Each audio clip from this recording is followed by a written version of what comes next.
ስሚኝማ ወይዬ አለሜ አፍቅሬሽ የቀኑብኝ አግብቼሽ አሳበርኳቸው።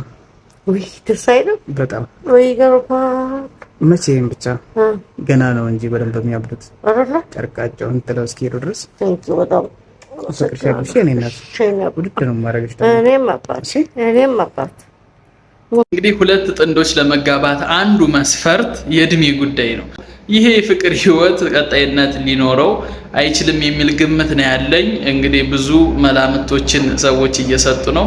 ነገር ግን እንደኔ እንደዚህ አይነት ትዳር ውስጥ እንድትገቡ ሪኮመንድ አላደርጋችሁም። ትክክለኛ ትዳር ከሆነ የያዙት እድሜ በትክክል አንድ እኩያውን የሆነ ሰው ማግባት አለበት። ከዛ ውጭ ወንዱ መብለጥ አለበት። ወንዱም የመብለጡ ልክ ወይም በጣም ከፍተኛ የሆነ የእድሜ ጋፕም ሊኖር አይገባም። ብዙ ነገሮች ማች ማድረግ አለባቸው። ብዙ ነገሮች አንድ አይነት ስቴጅ መሆን አለባቸው። ብዙ ስሜታቸው ሊቀራረብ ይገባል።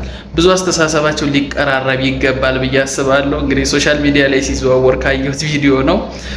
ትምህርት ይሆናቸዋል ብዬ አስባለሁ። ለማግባት ትክክለኛ የእድሜ ግንኙነት ወይም የእድሜ መቀራረብ ሊኖር ይገባል ብዬ አምናለሁ።